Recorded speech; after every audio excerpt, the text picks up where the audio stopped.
ഡോക്ടറെ മാസക്കുളി നിന്നിട്ട് 5-6 വർഷമായി, പക്ഷേ ഒരു ചെറിയ കറ പോലൊരു ബ്ലീഡിങ് കണ്ടു, അത് പ്രശ്നമാണോ? നമ്മൾ ഒ പിയിൽ വളരെ കോമൺ ആയിട്ട് കേൾക്കുന്ന ഒരു ക്വസ്റ്റ്യനാണ് ഇത്. മാസക്കുളി നിന്ന് 1 വർഷം കഴിഞ്ഞതിന് ശേഷം ബ്ലീഡിങ് വരികയാണെങ്കിൽ അത് പല രീതിയിലുള്ള ബ്ലീഡിങ് ആവാം. ചിലപ്പോൾ ഒരു കറ പോലെയുള്ള ബ്ലീഡിങ് ആവാം, അല്ലെങ്കിൽ ഹെവി ആയിട്ടുള്ള ബ്ലീഡിങ് ആവാം. ഈവൻ ഒരു സിംഗിൾ ടൈം ഉള്ള ബ്ലീഡിങ് ആണെങ്കിൽ പോലും അത് ഒരു ഗൈനക്കോളജിസ്റ്റിനെ കാണേണ്ടത് അത്യാവശ്യം തന്നെയാണ്. കാരണം 90% കേസിലും ഇത് പേടിക്കേണ്ട രീതിയിലൊന്നും ഉണ്ടാവില്ല. മേ ബി അതൊരു ഇൻഫെക്ഷൻ കാരണമോ ഒരു ചെറിയ ദശ കാരണമോ അല്ലെങ്കിൽ ഹോർമോണൽ ഡെഫിഷ്യൻസി കാരണം വരുന്ന അട്രോഫി കൊണ്ടോ ആവാം.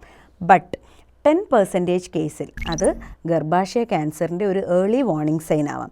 ആയതിനാൽ തന്നെ അത് ഗൈനക്കോളജിസ്റ്റിനെ കാണേണ്ടത് അത്യാവശ്യമുള്ളൊരു കണ്ടീഷനാണ്.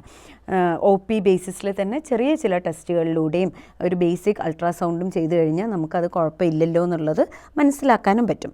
കാരണം ഇതിൻ്റെ ഒരു ഗുഡ് ആസ്പെക്റ്റ് അല്ലെങ്കിൽ ബെനിഫിറ്റ് എന്താണെന്ന് വെച്ച് കഴിഞ്ഞാൽ ഗർഭാശയ ക്യാൻസർ ഏർലി സ്റ്റേജിൽ ഡിറ്റക്റ്റ് ചെയ്യുകയാണെങ്കിൽ നമുക്ക് പൂർണ്ണമായി ഭേദമാക്കാൻ പറ്റുന്ന ഒരു അവസ്ഥ കൂടിയാണ്. Stay healthy. Follow for more.